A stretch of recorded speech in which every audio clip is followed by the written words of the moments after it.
Bienvenidos a El Reloj de Dios.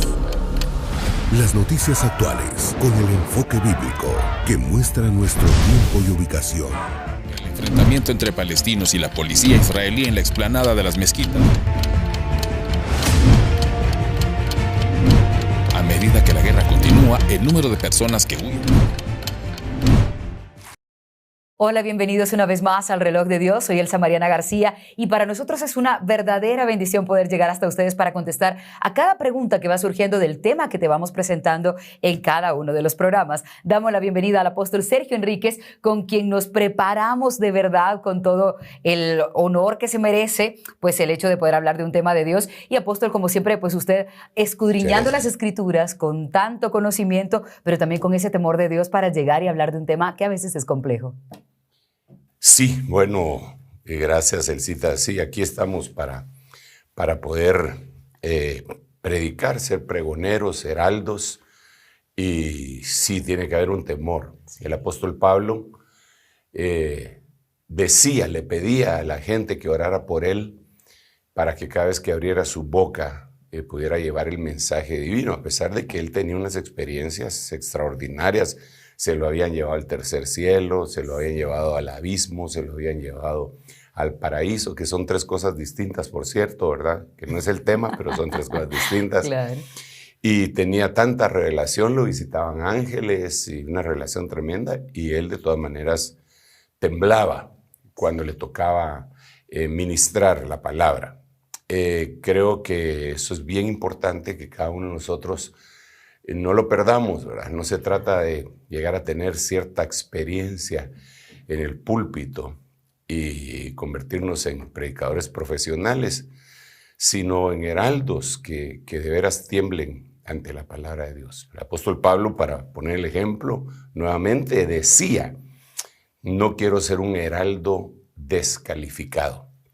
Es decir, que uno puede llevar un mensaje verdadero y que se pueden salvar otros y condenarse uno mismo, ¿verdad? Entonces sí, cuando se aborda cualquier tipo de tema, creo que el punto central es el temor a Dios. No se trata de atacar a nadie, no se trata de ensalzar a nadie, ni adular a nadie. Se trata de dar el mensaje divino, ¿verdad? Y por eso hay que medirse las palabras. Dice la Biblia en el libro de Eclesiastés: el predicador trató de buscar palabras agradables, dice, y las encontró seguramente, ¿verdad? Así que Dios nos ayude y nos haga ministrados, ¿verdad? Para cualquier tema. Amén, apóstol. De hecho, hoy queremos tratar de los 7 escenarios que hemos estado presentando en los distintos programas del Reloj de Dios acerca de Babilonia y de la iglesia. ¿Cómo abordar esos temas, apóstol, cuando todos estamos a partir del Reloj de Dios tratando de estar tan alerta de señales, de saber cuándo se está hablando de los últimos tiempos? Pero Babilonia e iglesia son dos temas sumamente amplios y también profundos.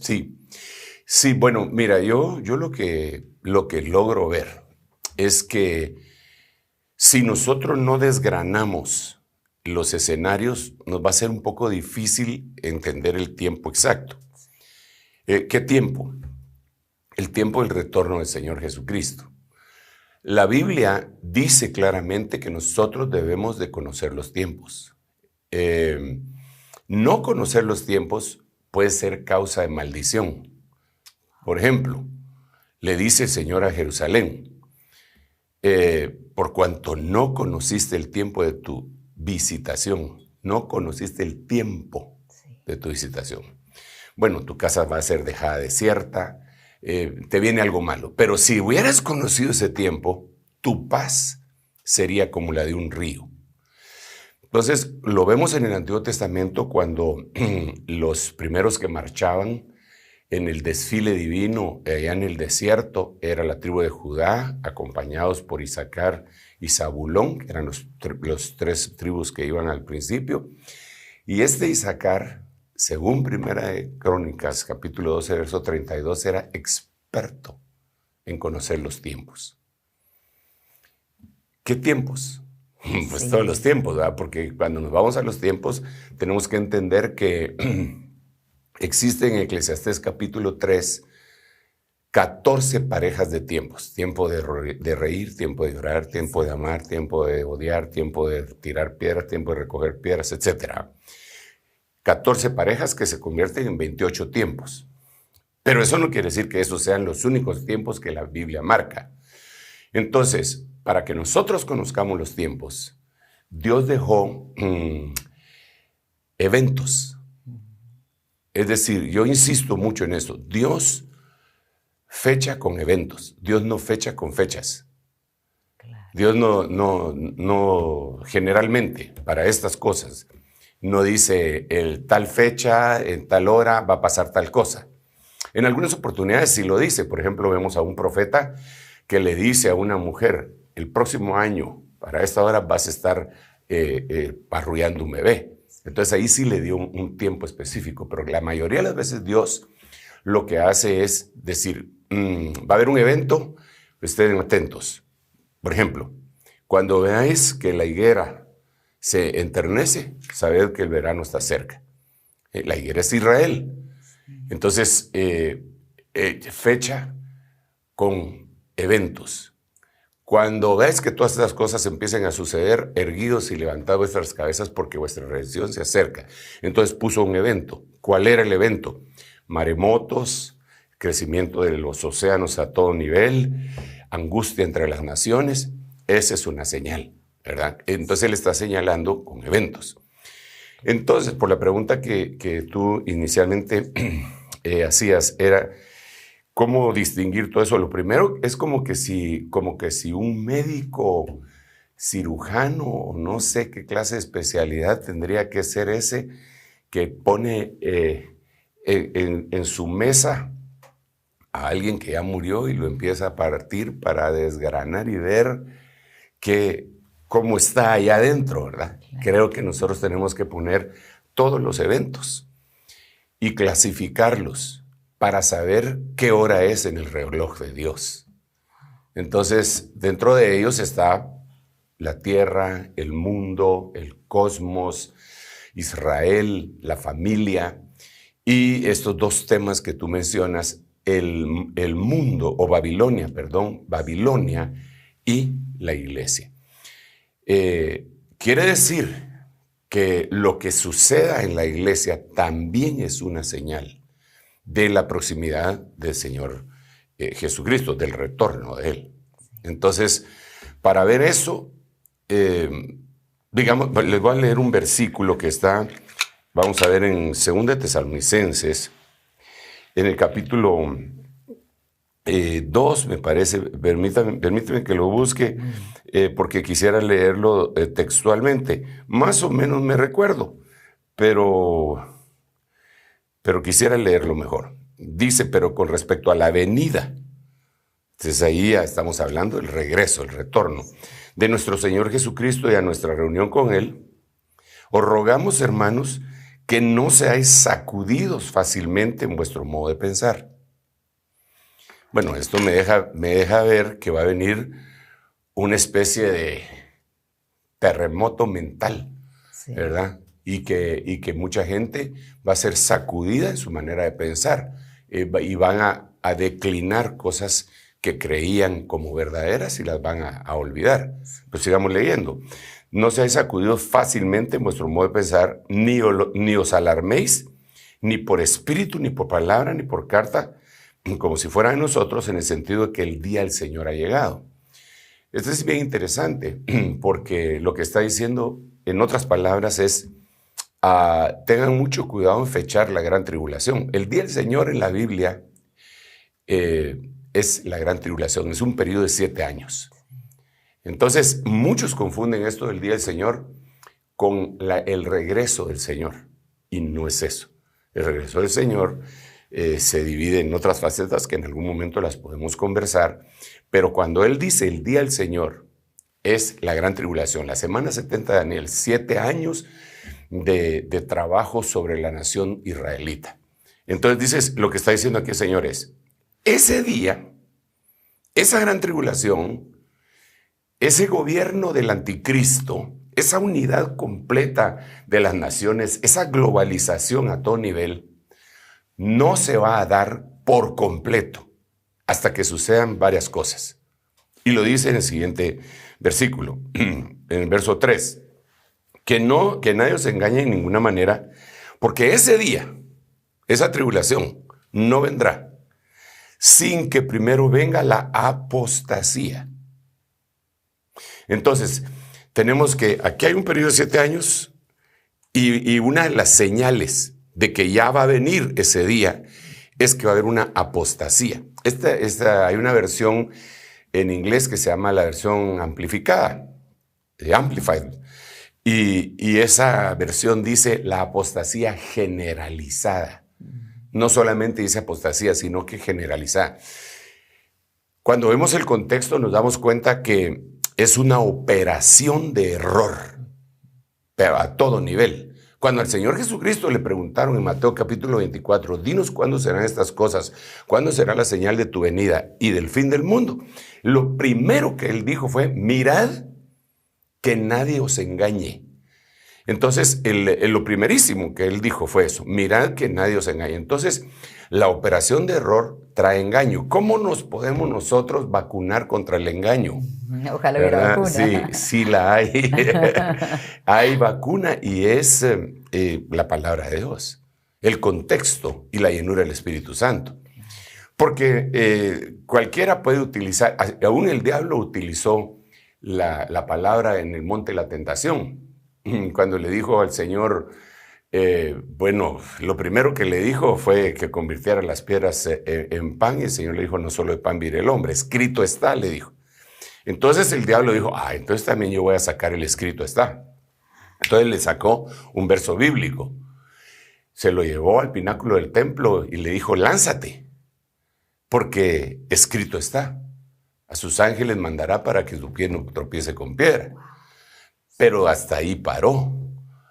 Él no siguió leyendo. El diablo no usa contextos, solo textos aislados. Lo que le sirve. Entonces, él lo que no leyó fue el versículo siguiente. Sobre el león y el áspid pisarás. Es decir, vas a destruir al león. Y el león es el diablo. El áspid también es el diablo. Eso ya no lo leyó porque no le convenía. No le convenía, claro. Entonces entendemos que el enemigo también va a utilizar la Biblia. Entonces la Biblia tiene que ser utilizada en contexto, en el original, pero sobre todo con la revelación del Espíritu Santo. No es una cuestión de materia gris. Porque el Señor eso fue lo que dijo. Te alabo, Padre, porque escondiste esto de los sabios y los entendidos y se lo revelaste a los pequeñitos. Sí. Ok, entonces ahora resulta que viene ese engaño, viene esa apostasía generalizada, en donde se va a meter, de hecho ya se ha metido, con doctrinas falsas, es impresionante. Claro. Yo creo que nosotros estamos como inmersos en un mundo espiritual supremamente peligroso y que deberíamos de estar clamándole a Dios constantemente que tenga piedad de nosotros para guardarnos de todas estas cosas, ¿verdad? De la confusión. Pero bueno, entonces, ¿qué es lo que dice 2 Tesalonicenses capítulo 2? Es los capítulos que estoy leyendo, versículos. Dice, no vendrá sin que primero venga la apostasía. Entonces, primero va a haber la apostasía. Después de la apostasía, se va a manifestar el héroe del mundo, el ídolo, el anticristo. Se va a manifestar en una forma que la Biblia le llama apocalipsis o apocalipsis, en una revelación, que entonces va a ser visto. Pero no en una manifestación completa, ya en funciones, sino que todo el mundo va a decir, este es la solución para todos nuestros problemas. Eso es lo que la gente va a pensar, Pero no va a venir eso sin que antes venga la apostasía. Entonces, como el orden de los factores sí altera el producto, entonces primero va a venir apostasía, después la revelación del hijo de iniquidad o del anticristo y después la gran tribulación. Apóstol, aprovechando lo que usted está contando, yo sí, perdón que me pongan los lentes, pero ya le he contado que no leo sin ellos. Hablando de eso, figúrese que quise ver básicamente qué dice el hombre acerca de qué significa apostasía. Apostatar, dicho de una persona que abandona públicamente su religión. Y esto nos lleva en tanto con lo de apostasía como a lo que queremos platicar acerca del ecumenismo. ¿Qué opina usted del ecumenismo y de ese movimiento gigantesco que se da en el mundo y qué tan relacionado está el ecumenismo con la apostasía? Bueno, apostasía, independientemente de lo que digan los diccionarios, Claro. en el original, en el idioma en donde se escribió, es una palabra que se dice apostación, que es la que describe más o menos un divorcio, ¿verdad? Una separación. Entonces, sí, una separación por un divorcio definitivo. Entonces, para empezar, nadie se puede divorciar si no está casado. Claro. No se pueden divorciar si no están casados. Si son una pareja que vive en unión de hecho, se podrán separar, pero no divorciar. ¿Ya? Entonces, eso es pues, en el lenguaje griego común. Pero si traemos eso para lo espiritual, entonces diríamos, nadie se puede separar nadie puede divorciarse pues, de la fe si antes no la tenía. Entonces, ¿qué es la apostasía? La apostasía es una situación que afecta a cristianos. Un pagano no puede apostatar. Cierto. Porque ¿con quién está casado? Sí. Él no puede apostatar. Los únicos que pueden apostatar son aquellos que en algún momento tuvieron la fe. Tuvieron fe. Y la niegan. ¿Y cómo la niegan? Con sus hechos. Entonces, eso es lo primero que deberíamos de analizar. Ahora, cuando avanzamos un poco más y como tú hablaste del ecumenismo como una de las señales, pero no es la única señal, son muchas señales las de la apostasía. Digamos, la Biblia dice en 2 de Pedro, capítulo 2, dice que en el final del tiempo, primero hace una relación con el tiempo antiguo, y dice, porque hubo falsos profetas en el antiguo tiempo, falsos profetas. Y después dice, como también habrán falsos maestros. Entonces hace una vinculación entre el ministerio profético y magistral. Allá hubo falsos profetas. Aquí, en este tiempo, van a haber falsos maestros que introducirán herejías dañinas, nocivas en el cuerpo de Cristo. Ahí es donde empieza, porque ¿dónde empieza la apostasía? Tenemos que verlo. Existen 3 niveles. Primero está la herejía, después está la blasfemia, Claro. y después está la apostasía. ¿Podríamos explicar brevemente cada uno? Sí, digamos la herejía, la Biblia en el griego le pone airesis, que quiere decir sectarismo, que quiere decir obstinación. Entonces, primero, dice la Biblia que pueden haber 2 clases de herejías. Una, la carnal, y otra, la espiritual. ¿Cómo así? La carnal es la obra de la carne. Es aquella gente que, no, pero yo así creo y así creo, pero no lo está siendo influenciada por ningún espíritu, pero sí por su propia carne, obstinación, orgullo, vanidad, etc. Bueno, ahí podría empezar una herejía. Cuando eso persiste, entonces entra el mundo espiritual en acción y espíritus inmundos, porque la Biblia dice que espíritus inmundos son los que van a ocasionar eso. Empieza a azuzar el fuego de la herejía y entonces ya se vuelve una herejía espiritual. Espiritual porque fueron huestes espirituales de maldad las que las promovieron. Ok. Entonces eso se va a un grado mayor, que vendría a ser la blasfemia. Entonces, la blasfemia se divide en 2 blasfemias también. Una que es una blasfemia perdonable y otra que es una blasfemia imperdonable. La blasfemia imperdonable es la que se hace contra el Espíritu Santo. Eso hay que explicar esa blasfemia, hay que explicarla, pero solo le estoy dando unas pinceladas. Y la blasfemia perdonable, el Señor la dijo, ¿verdad? Que iban a poder blasfemar, no iban a poder, sino que lo iban a hacer contra el Padre, contra el Hijo, y que les iba a ser perdonado. Pero la blasfemia contra el Espíritu Santo ni en este siglo ni en el venidero. Se puede blasfemar contra el tabernáculo de Dios, se puede blasfemar contra los santos del Señor aquí en la tierra. Entonces hay un gran abanico de blasfemias. Pero ahí todavía la cosa no ha llegado a apostasía completa, ¿eh? Después viene la apostasía. La apostasía se divide en dos, la reversible y la irreversible. Los grandes ejemplos son Pedro. Pedro apostató cuando negó al Señor 3 veces. La última vez que lo negó blasfemando. Primero solo dijo que no lo conocía, después lo negó mintiendo. Claro. Y por último, como le dijeron, tú eres de ellos porque incluso hablas como ellos, empezó a blasfemar. Claro. Pero esa era una apostasía reversible, logró ser rescatado. Pero Judas, no, Judas tuvo una apostasía irreversible. Entonces estos son 3 niveles para llegar a la apostasía que la Biblia dice aquí en 2 Tesalonicenses.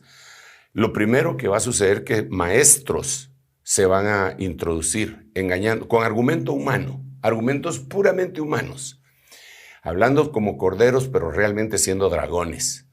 Empiezan a planificar. En lo que tú mencionabas que es el ecumenismo, es una de las trampas más bien elaboradas de parte del enemigo, por muchas causas, que las vamos a tratar de platicar.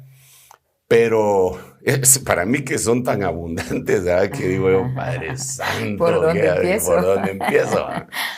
Pero para empezar, pues, me recuerdo de aquel versículo tan súper conocido. Es decir, este versículo que voy a mencionar, todo el mundo lo conoce, hasta los que no son cristianos. Dice, lo que Dios juntó, no lo separe el hombre. ¿Verdad que es conocido? Claro, lo dicen más cuando el matrimonio. Exacto, lo que Dios juntó, no lo separe el hombre. Ok, entonces de aquí podemos sacar una premisa. Si lo que Dios juntó, no lo separe el hombre, aprendiendo por espejo diríamos, entonces lo que Dios separó, no lo junte el hombre. Sí. Y lo primero que Dios separó, según Génesis, fue la luz de las tinieblas. Dice la Biblia en el relato, cuando empezó el caos, cuando empieza el reordenamiento después del caos, en el libro de Génesis capítulo 1, dice que la tierra estaba desordenada y vacía, y entonces dijo Dios, hágase la luz. Y vio Dios que la luz era buena. Y entonces dice, y separó Dios. La primera cosa que Dios separa es la luz de las tinieblas. Y a la luz le llamó día, a las tinieblas le llamó noche. Entonces, si lo que Dios separó, luz y tinieblas, no lo junta el hombre. Si lo que Dios juntó, que no lo separe el hombre. Pero lo que Dios separó, que no lo junte el hombre. ¿Quién es el hombre para hacer algo en contra de lo que Dios dijo? Entonces luego nos vamos al relato bíblico preciosísimo que ya está en el Nuevo Testamento, cuando el apóstol, el perito arquitecto de la iglesia dice, no os unáis en yugo desigual con los impíos, porque qué comunión tiene la luz con las tinieblas, o Cristo con Belial. Entonces ahí no está hablando únicamente de un matrimonio mixto, ahí está hablando de gente que no ha visto la luz de Jesús y que el otro sí la vio, pero ahora quiere, en vez de buscar la unidad con los que nacieron de nuevo y sienten lo mismo y declinar algunas actitudes que tal vez produjeron división, en lugar de eso van a querer unir lo que Dios había separado. Entonces es ilógico, espiritualmente hablando. Pero entonces es una señal. ¿Por qué dijimos que es una señal? Porque ya dijimos en 2 Tesalonicenses que la apostasía es una señal. La apostasía es una señal del regreso del Señor. Dijeron apostasía generalizada, manifestación del anticristo y los 7 años de la gran tribulación. Y por último, la venida epifánica del Señor. Entonces, ahora tenemos que entender, ¿y cómo es esa apostasía? Bueno, son doctrinas erróneas, maestros liberales que niegan al Señor que los salvó y cuyo fin y perdición es eterna, dice la Biblia también, pero dentro de todo ese conglomerado de cosas que utilizan está el ecumenismo. ¿Dónde se basan ellos? Bueno, ellos se basan en San Juan capítulo 17, cuando aparece la palabra griega oikoumene, cuando el Señor está diciendo, Padre, que sean uno como tú y yo somos uno. Entonces, de ahí ellos dicen que seamos uno, pero a ver. Que sean uno como tú y yo somos uno. Tenemos que ser de la misma especie. Ok, la Biblia dice en el libro de Hebreos, en el capítulo 2, y tanto el que santifica, ¿quién es el que santifica? Cristo, en ese versículo 2:11 de Hebreos. Tanto el que santifica como los que son santificados, nosotros, somos de una misma naturaleza. Por eso dice, Él no se avergüenza de llamarnos hermanos. Ok, pero ¿cómo decir esto para que nadie se sienta ofendido? Pero sí es descriptiva la cosa. Sí. Digamos, nosotros no podemos unirnos, aunque nos relacionemos, no podemos unirnos completamente con nuestra mascota. Claro, no somos uno con la mascota, definitivamente. No, aunque algunos han agarrado el concepto de perrijos, pero no somos de la misma naturaleza. Exactamente. Aunque sean lindas las mascotas, aunque sean cariñosas y muevan la cola, no somos de la misma naturaleza. Jamás podría alguien llegarse a casar con una mascota. Claro. Bueno, en este mundo pervertido tal vez sí. Tal vez ya ha pasado. Sí, tal vez ya está pasado. Pero, ¿por qué? ¿Por qué? Bueno, en primer lugar, pues lo material, el cuerpo, pues es obvio que no es similar. Sin embargo, la Biblia nos habla de bestialismo, sí, que lo prohíbe. Eso quiere decir que desde el pasado hay gente que lo ha hecho. Bueno, pero vamos, una explicación un poco más amplia. Para llegar al punto ¿verdad? Que del ecumenismo y que la reunión de religiones. Entonces, la razón básica fundamental es que nosotros somos tripartitos. Nosotros tenemos espíritu, alma y cuerpo. ¿Ok? Sí. Eso lo dice la Biblia, no lo digo yo solamente. Bueno, yo lo digo porque la Biblia lo dice. 1 Tesalonicenses 5:21 dice que todo vuestro ser, espíritu, alma y cuerpo sean conservados irreprensibles. O sea, ahí vemos con mucha claridad, claro, espíritu, alma y cuerpo. Ok. ¿Qué pasa con los animales? Los animales tienen un espíritu vivificante, pero no tienen un espíritu individualizante. Nosotros somos un ente espiritual que habita en un cuerpo. Nosotros no somos un cuerpo con espíritu. Nosotros somos un espíritu. Lo más valioso de nosotros es el ente que está adentro, el espíritu. Y tiene para algunos carcacha y para otros auto de lujo. Último modelo. Último modelo. Pero el que está adentro es el ente. Ese es el espiritual. Vale. Entonces, ese ente espiritual no lo tienen los animales. Entonces, por lo tanto, no nos podemos unir con ellos en plenitud. Sí. Ok, ahora vamos a la raza humana. La Biblia dice, no Sergio Enrique, la Biblia, ni ningún predicador, la Biblia dice que todos nosotros pecamos. Por cuanto todos pecaron, todos están destituidos, lo dice.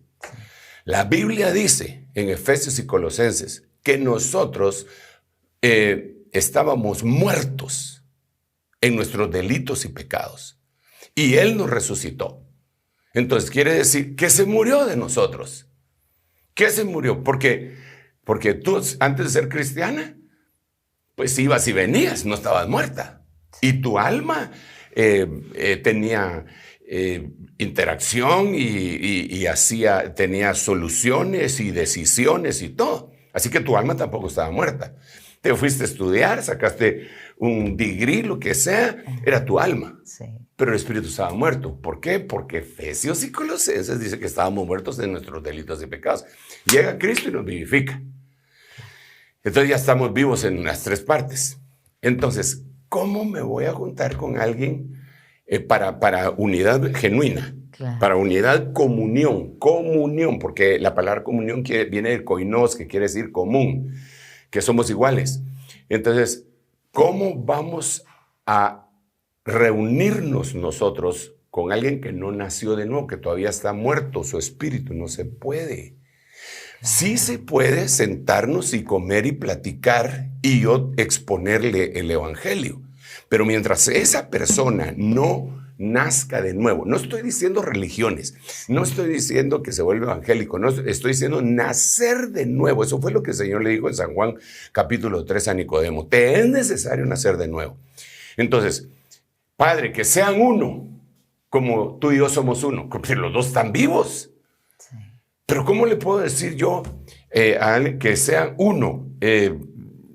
Este que está muerto en una de sus partes con este que está vivo en todas sus partes. ¿Cómo pueden ser uno? No pueden. Sí. Primero tienen que resucitar esto, porque si lo ponemos desde el punto de vista físico, literal, sería una necrofilia. Casarse con un muerto. Sí, casarse con un muerto. Claro. Va. Entonces ahora resulta que para alivianar muchas cosas que suceden en la mente de mucha gente, entonces nos tenemos que reunir en una sola religión. ¿Pero por qué? ¿Por qué si todos ellos no han nacido de nuevo? Exactamente.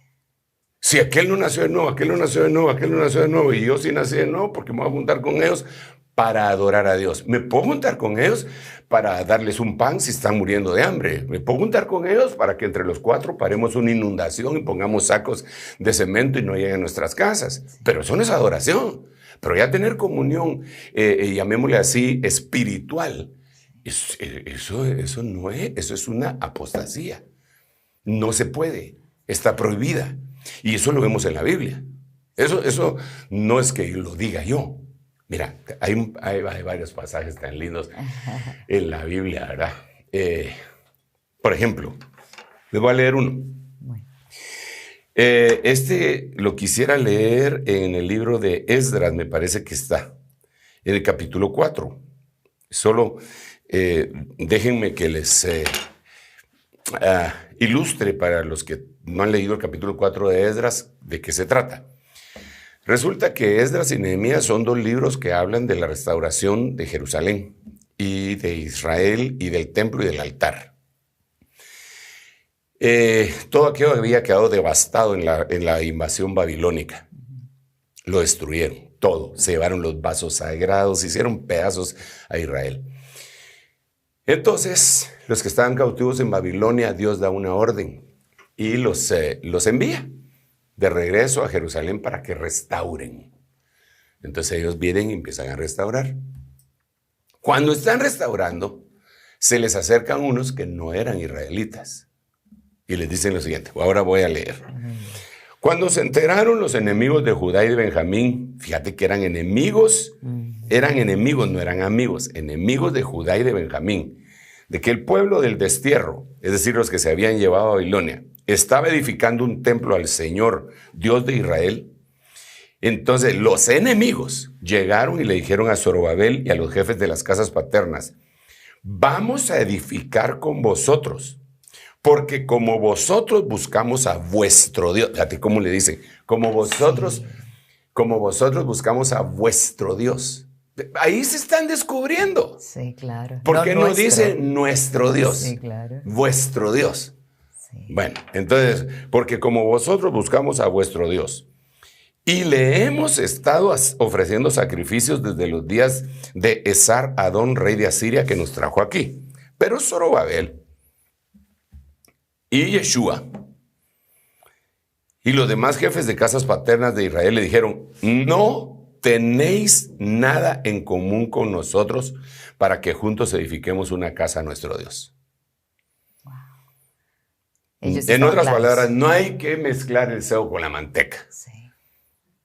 En otras palabras, se lo voy a volver a leer. Zorobabel y Yeshua y los demás jefes de casas paternas de Israel le dijeron, no tenéis nada en común con nosotros para que juntos edifiquemos una casa a nuestro Dios, sino que nosotros, los nacidos de nuevo, unidos edificaremos al Señor Dios de Israel como nos lo ordenó el rey Ciro, rey de Persia.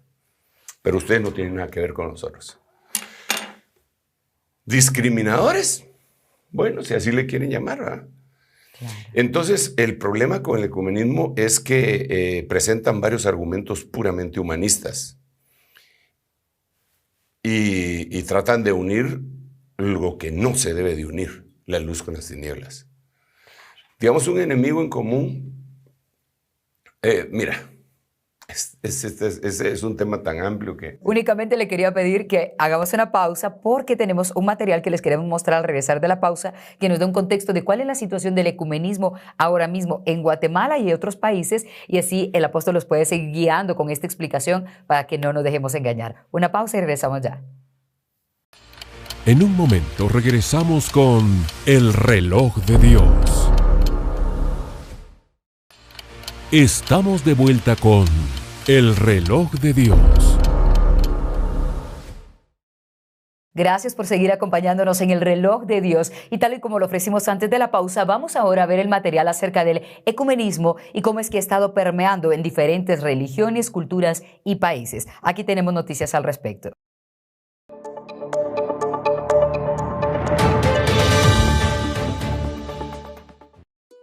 Ecumenismo. La mayor parte de la población del mundo se declara como creyente. Sin embargo, este término no siempre se refiere a creer en Jesús. Al indagar sobre el tema, algunos creen en Buda, otros en Alá, etc. En varios discursos y eventos recientes, se ha llamado a la unidad, aunque existan diferentes creencias, religiones o pensamientos, tratando de convencer a todos de que el vínculo común es el amor. Líderes religiosos hacen llamados a sus comunidades y congregaciones para que se fomenten diálogos basados en el respeto, la justicia, la veracidad y el afecto por el prójimo, aduciendo que todos somos hijos de Dios. Desde hace varios años en América, se han hecho eventos para promover el ecumenismo como una ideología. El 27 de septiembre de 2018 se hizo un encuentro entre representantes y dirigentes internacionales de diferente religión. Se promovió la valoración por la unidad de los creyentes cristianos y el fortalecimiento de los procesos democráticos en América Latina. En noviembre de 2021, por lo menos 40 líderes religiosos y una decena de científicos se reunieron para hacer un llamado a los gobiernos mundiales para tomar medidas concretas y ambiciosas en la cumbre del clima. Afirmaron también que se debe dar respuestas eficaces a una crisis ecológica sin precedentes. Han pedido respeto mutuo entre fe y ciencia para cuidar de la naturaleza y defender a los pobres. En el mes de septiembre del 2022, en Astana, se hizo el 7º Congreso de Líderes Jóvenes pertenecientes a las religiones mundiales y tradicionales. Los delegados de más de 50 países abogaron por la paz y la consolidación del mundo. Kazajistán recientemente abrió sus puertas para mantener un diálogo interreligioso global. Los esfuerzos de los líderes mundiales y de las organizaciones internacionales se estiman que no son suficientes para superar los desafíos que afronta la humanidad. El 28 de noviembre en Argentina se conmemoró la Declaración de las Naciones Unidas en contra de toda discriminación por religión o por conciencia dentro del marco de los derechos humanos. En Argentina se ha implementado como política de gobierno. En el evento participaron líderes de diferentes religiones con la consigna de promover la paz. Apóstol, escuchamos voces de gente muy conocida diciendo todos somos hijos de Dios, y en la primera parte de este programa usted nos ha dejado claro que eso no es cierto, no es así, y vamos a adentrarnos un poco, pero si hablamos un poco de lo que también mencionaban acerca del ecumenismo y la unidad. Recuerdo que usted tuvo una prédica que decía que el ecumenismo es lo mismo que el sincretismo. ¿Podríamos explicar un poco eso? Sí, bueno, retomando lo que tú decías del principio, después de esta pausa, realmente no importa quién diga si todos somos hijos de Dios o no, lo que importa es que lo diga o no la Biblia.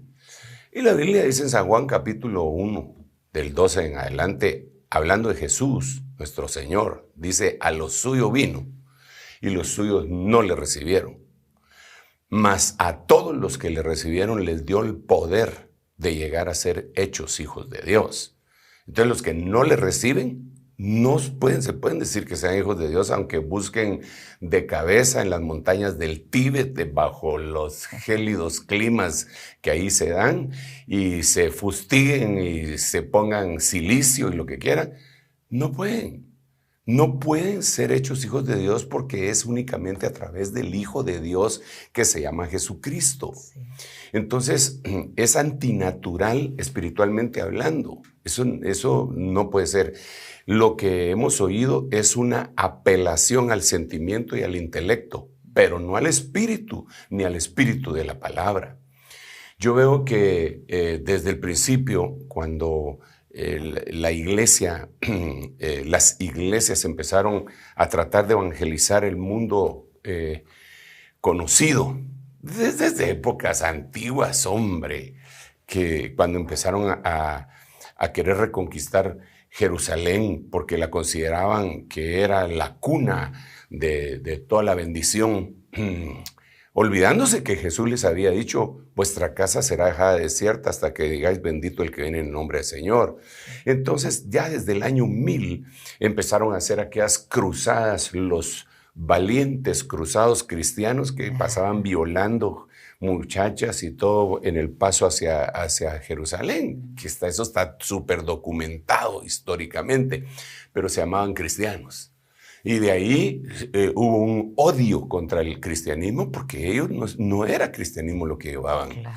Todavía en Jerusalén, cuando uno se identifica como cristiano, lo confunden con católico. Y si uno les aclara, le dicen, no, de todos modos es lo mismo. Le dicen, no, pues bueno, no es lo mismo. No es lo mismo. Claro. Entonces, existe esa comunión, ¿verdad? Entonces, es un apelar al sentimiento, al intelecto, hablar como un cordero, pero realmente, como dice la Biblia, siendo boca de dragón. Eso por un lado. Por otro lado, si hay verdaderamente libertad religiosa como la que decían ahí, entonces tienen que, así como yo tendría que respetar lo que ellos dicen y creen, ellos tienen que respetar que yo crea que no me puedo juntar con ellos. Sí. Es decir, si no me van a imponer a ellos a mí, y eso es lo que pretende el anticristo, hacer una sola religión. Digamos, una de las cosas que han hecho es en lo que le llaman la religión como raíz de Abraham, que son las monoteístas, unirse. Ya no solamente, porque aquí se habla de Cristo, que como somos cristianos, como creemos en Cristo, entonces juntémonos todos, aunque tengamos totalmente diferente teología, doctrina, y aunque no estemos nacidos de nuevo, juntémonos. Eso no debe ser así, pero ahora están dando un paso más. Y el paso más es juntémonos con el Islam y juntémonos con los judíos. ¿Por qué razón? Aunque aquí en el video incluso estaba Buda y otros. Sí. Pero ¿por qué dicen eso? Porque las tres grandes religiones monoteístas, llamémosle así, que dicen que son monoteístas, pero que no necesariamente lo son, están resumidas en Islam, cristianismo y judaísmo. Y las tres, según ellos, proceden de Abraham. Las tres proceden de Abraham. Bueno, ahí hay que hacer una gran distinción. Abraham tuvo tres clases de simiente: polvo, arena y estrellas. Entonces hay que ver cuál de la simiente ellos dicen ser. Pero la Biblia dice claramente, si eres hijo de Abraham, las obras de Abraham haríais. Entonces hay que investigar cuáles son las obras que hizo Abraham para ver si de veras esas tres religiones pues se pueden unir. Yo veo lo que tú decías del sincretismo. El sincretismo es un paso previo al ecumenismo, y el ecumenismo es un paso previo a la apostasía. Es como la piedra de toque para apostatar. Digamos, el sincretismo lo vemos nosotros cuando los conquistadores llegaron a América y entonces se expusieron con cañones, fuego, azufre y balas. Se impusieron ellos y con otras cosas que traían como enfermedades de las cuales ellos ya eran inmunes, pero todos los que habitaban acá no, y cómo diezmaron a la población y la esclavizaron. Y dentro de la esclavización vino la religión que ellos le llamaban cristiana, pero que no era cristiano. No puede ser cristiano un movimiento que asesina en un potro a gente que no cree lo mismo. Sí. y ahora son mansas palomas. No puede ser cristiano un movimiento que no ha pedido perdón a la humanidad por todos los horrores que hizo en la Inquisición cuando quemaron a gente porque no creían lo mismo o los acusaban de brujos.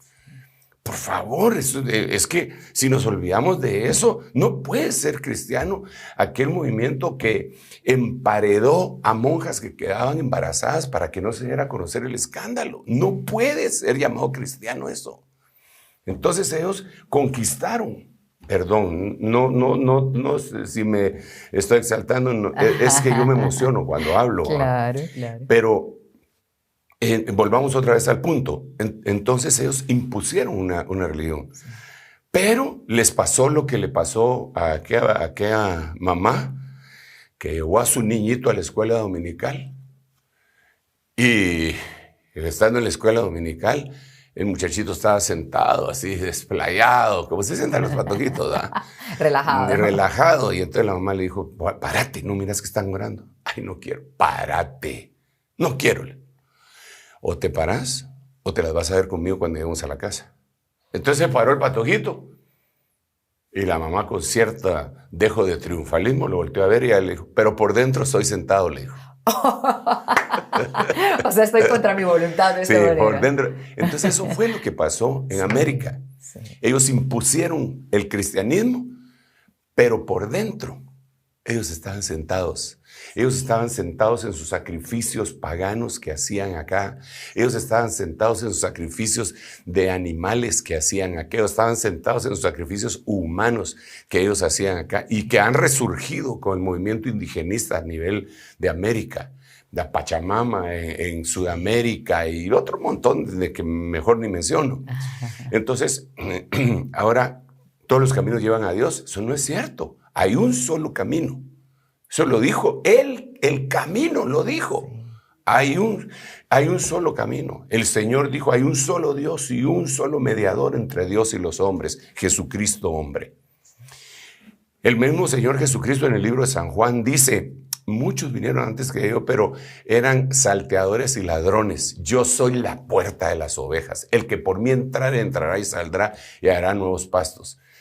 Y él dijo, yo soy el camino. No dijo yo soy un camino, no, yo soy el camino, la verdad y la vida. Y nadie llega al Padre si no es por mí.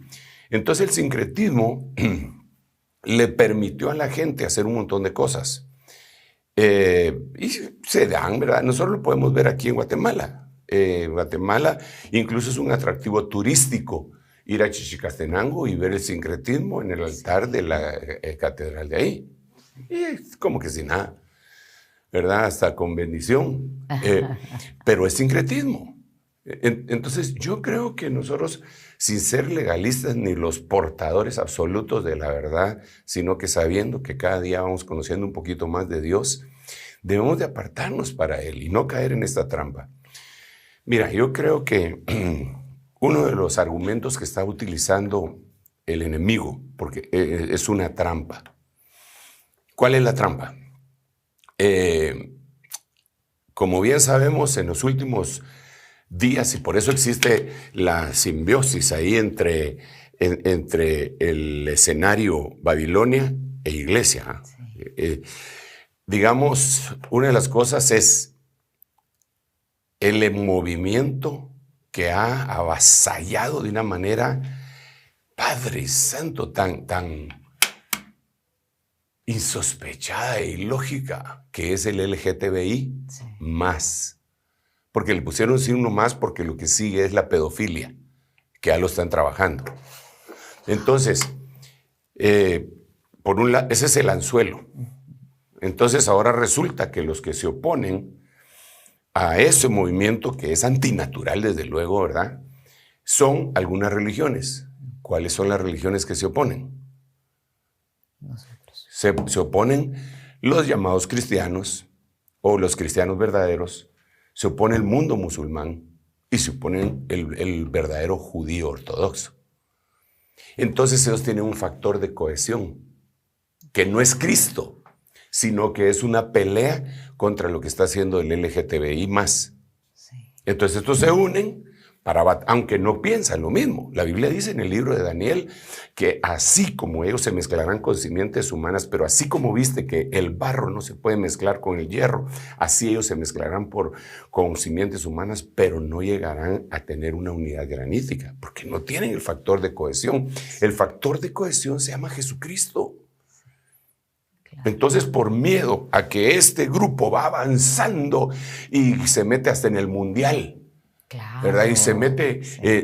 Es ilógico, se meten en el fútbol, que es el deporte que más arraigo tienen en todo el mundo. Sí, le llaman el deporte rey. Sí, pero es que ni siquiera el Super Bowl, sí, que lo miran millones de personas en los Estados Unidos, llega a tener tantos fanáticos a nivel mundial, sí, porque los miran todos, los orientales, los occidentales, los africanos, todo. Y no es así con ningún otro deporte, ni siquiera las Olimpiadas atraen tanta gente como el mundial. Entonces agarraron eso y empezaron a poner, a imponer que se utilizara una camiseta con el arco iris, sí, para promover el LGTBI. Ok, entonces ahora viene Qatar y dice, pero nosotros no creemos eso. Y les dicen no, y medio se les rebelan, pero como están en un país musulmán, entonces los cristianos que no han visto una respuesta radical de los países en donde viven, admiran lo que hacen los musulmanes. Entonces, muchachos, ¿por qué no nos juntamos si ustedes piensan lo mismo que yo? Perdonen, no pensamos lo mismo. Yo pienso que Jesucristo es Dios, es el Hijo de Dios manifestado sobre la tierra. Ellos no. Y el factor de cohesión, según Colosenses, es Jesús. Dice que en Cristo Jesús todas las cosas permanecen unidas. No dice que nos unimos en contra de alguien, sino que nos unimos porque hay algo dentro de nosotros. Esa es la verdadera unidad que describe Efesios capítulo 4, versículo 1 al 16, porque son 16 versículos ahí. Entonces, por un lado tenemos la verdadera unidad y por el otro lado tenemos la falsa unidad.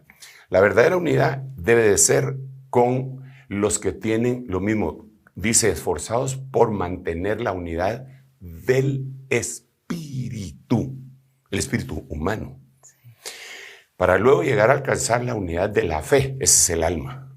Y después en el verso 16, para que nosotros nos congreguemos todos en el bimá de Cristo, en el momento en el que el Señor venga, que va a ser algo extraordinario, ¿verdad? Ya en cuerpo, porque ahí van a resucitar muertos y todos los que en algún momento creyeron en Cristo, pero esa es otra cosa, episinagoge le llama la Biblia. Entonces, pero por el otro lado es una copia. Juntémonos pues. Oremos juntos. Vos le orás a Alá y vos a Buda y vos a la Pachamama y yo a... No. Eso es un humanismo que da lugar a la apostasía. Entonces yo sí creo que es importante que el pueblo sepa qué es lo que va a seguir. Bien, aprovecho a hacer nada más este enlace. Ecumenismo, apostasía, no, ecumenismo, digamos, sincretismo y humanismo tienen características muy parecidas y el que está, digamos, decantándose por el humanismo puede llegar a caer en esta trampa de pensar también lo mismo. Claro, absolutamente, porque es que sí, lo que pasa es que el humanismo tiene argumentos intelectuales, sí, humanos, llamémosles lógicos, sí, pero en el Señor dice que a Él le plugo predicar el Evangelio, por la locura, dice, la salvación por la locura de la predicación del Evangelio, porque es una locura ante la lógica humana. ¿Por qué es una locura? Porque el ser único, sin pecado, el más santo de todos, viene a la tierra y ocupa mi lugar.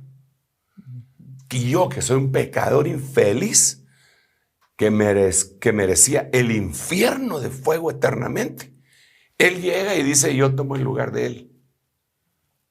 Ahí no hay lógica. Y entonces, yo no estoy diciendo que soy bueno, súper santo. Yo lo que estoy diciendo es que yo dije, no lo merezco, pero amén. Gracias. Sí. Y entonces, cuando me juzguen a mí para meterme ahí, yo le digo, no, si ya pagaron por mí. Y una persona no puede ser juzgada 2 veces por el mismo crimen. Sí. ¿Y quién pagó por vos? Jesucristo se llama el que pagó por mí. Ah, bueno, pase porque esté en el libro de la vida. Pero eso es una locura de la mente humana. Porque la mente humana todo lo quiere, incluso los ateos, ¿verdad? Dicen que quieren pruebas, pero ¿y qué más pruebas con la creación? ¿Va? Pero eso es otra cosa.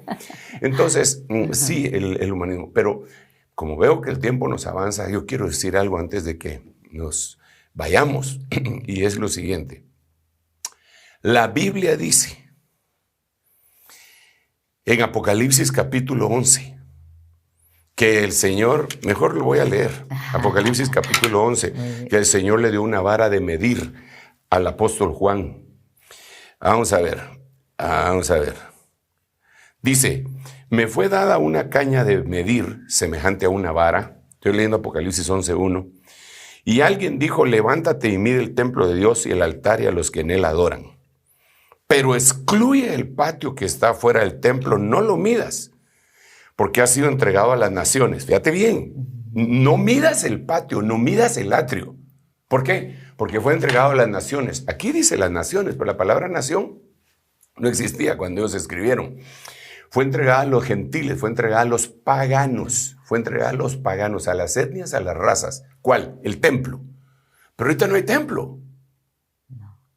Hubo templo de Zorobabel, que le llamaban el templo, hubo templo de Salomón, hubo templo de Herodes, que así le llamaban, que no era de Herodes, pero está destruido, los romanos lo destruyeron en el año 70, pero la Biblia dice que ese templo va a ser restaurado.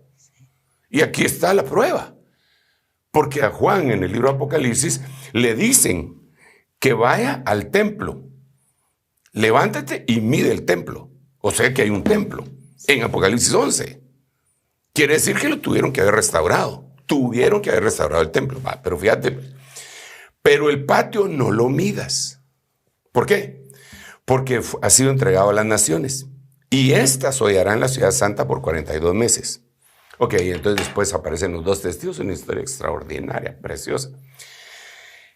Pero resulta que el libro de Ezequiel, capítulo 8, relata cómo fue hollado el atrio de este templo. Dice que Dios agarra a Ezequiel del pelo, se lo lleva y le enseña todo el futuro y le enseña este templo. Entonces el Señor le muestra, lo voy a resumir porque por causa del tiempo, pero ahí está en Ezequiel capítulo 8, vayan y léanlo. Lo que él ve es algo bien tremendo. Mira un obelisco. Mira un símbolo musulmán y mira un símbolo judío. El obelisco representa, en esto que estamos platicando, a la iglesia cristiana. Claro. Porque el obelisco de Egipto está en la plaza de San Pedro. Sí. O sea, indica, lo señala a ellos. Sí. Pues ahí lo vemos, no es que yo esté acusando a nadie, ahí lo dice claramente. ¿Y por qué yo digo que mira un obelisco? Porque en la Biblia al obelisco se le llama la imagen monstruosa del celo. Es un culto fálico. Entonces, eso es un obelisco. Y en todo el mundo hay obeliscos. Sí, cada país tiene. Cada país tiene su propio obelisco. Sí. Es un culto fálico. Entonces, llegan y ponen, ¿en dónde lo ponen? En la explanada del templo que ahorita está vacía, donde solo está la mezquita de Omar. Y hay otra mezquita un poco más pequeña, Al-Aqsa, no me recuerdo exactamente cómo le dicen, pero ahí está la mezquita de Omar, la llamada mezquita de Omar. Entonces ya está el símbolo del Islam en la explanada. ¿Ok? Ahora ponen el símbolo del cristianismo con el obelisco y restauran el templo de los judíos. Entonces las 3 religiones monoteístas más grandes del mundo aparecen ahí, en Ezequiel capítulo 8. Y entonces eso es lo que Dios dice, eso no lo midas, yo no tengo nada que ver con eso, no lo midas porque fue entregado a los paganos. Sí. Es complicado el señalar estas cosas, pero como atalayas de Dios, pues algo tenemos que decir, ¿verdad? Claro. Apóstol, y aprovechando que estamos justo en ese momento de ir haciendo conclusiones, ha quedado claro que el ecumenismo es una apostasía. ¿Podría mencionarnos brevemente, tal vez para estar alertas? Como siempre hemos dicho, el reloj de Dios es para dar una alerta a los cristianos. ¿Qué otro tipo de apostasías podrían presentarse que nos puedan dar señales a nosotros también del último tiempo? Bueno, como decíamos al principio, las falsas enseñanzas descritas por maestros falsos que se meten dentro del pueblo de Dios. Dice la Biblia en 1 Timoteo capítulo 4, Pablo advirtiéndole a su dilecto discípulo, debes de tener cuidado porque en el tiempo final vendrán tiempos peligrosos, porque los hombres serán amadores de sí mismos. Y entonces empieza una lista de 18 cosas. Ahí serían 18 apostasías. Y entonces empieza con amadores de sí mismos y termina esa lista con amadores de los placeres más que de Dios. Los griegos le decían a los placeres, amar a los placeres, le decían hedonismo, ¿eh? Entonces, amadores de sí mismos es la egolatría, y pues es una especie de idolatría tan ampliamente difundida en ese tiempo. Por eso también algunos psicólogos dicen que el tomarse muchas selfies es una señal de egolatría. El tomarse muchas selfies y publicarlas ya es señal de un desequilibrio mental, dicen los psicólogos. No yo solo se lo estoy contando. Gracias por la información. Cierto. Entonces, ahí tendríamos 18, porque cada una de esas las tendríamos que ver con lupa. ¿Nos puede repetir el versículo donde está? 1 Timoteo, vamos a ver. Muy bien. 1 Timoteo capítulo 4, versículo 1 y también 2 Timoteo, lo mismo, vamos a ver. Así vamos nos a deja ver. con tarea hoy. Sí, nos vamos a dejar con una tarea en donde dice, fíjate qué tremendo, porque el título que le pone esta versión de las Américas a este capítulo que les he leído, dice, algunos, es el título.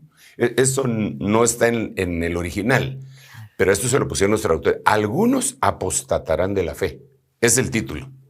Y entonces dice, pero el Espíritu dice claramente que en los últimos tiempos algunos apostatarán de la fe, prestando atención a espíritus engañadores y a doctrinas de demonio, mediante la hipocresía de mentirosos que tienen cauterizada la conciencia, prohibiendo casarse y mandando abstenerse de alimentos que Dios ha creado para que con acción de gracias participen de ellos los que creen y han conocido la verdad. Ok, este es uno. El otro lo vamos a ver aquí, cuando el apóstol, vamos a ver, es el capítulo 3. Pero otra vez habla Pablo y le dice, pero debes saber esto, que en los últimos días vendrán tiempos difíciles, porque los hombres serán amadores de sí mismos, avaros, jactanciosos, soberbios, blasfemos, desobedientes, blasfemos, la blasfemia íntimamente ligada con apostasía, desobedientes a los padres. Todo eso hay que explicarlo porque es una apostasía. Ingratos, irreverentes, sin amor, implacables, calumniadores, desenfrenados, salvajes, aborrecedores de lo bueno, traidores, impetuosos, envanecidos, amadores de los placeres en vez de amadores de Dios, y que tienen apariencia de piedad, pero habiendo negado su poder, a los tales evita. Entonces, ahí habrían pues unas, por lo menos 18 formas de apostasía, pero que todas tienen que ver con herejías, que empiezan como herejía y terminan como una apostasía. Entonces, yo creo que debemos hacer un llamado a todos los hermanos y hacerles ver lo siguiente. La verdadera iglesia del Señor Jesucristo, que Él fundó, tiene que tener los mismos frutos que el Señor tuvo. Dice la Biblia que tiene que andar como Él anduvo. Él nunca se unió con los fariseos, sí les predicó. Él nunca se hizo uno con los saduceos ni con los herodianos, pero les predicó. Pero Él se hizo uno con su iglesia, con su novia, con su esposa. Entonces, yo, como un cristiano que el Señor ha puesto en el muro, levanto mi voz Y digo desde este momento, de este lugar, no al ecumenismo. No, no y no. Amén. Que Dios les bendiga. Elcita, te devuelvo el micrófono.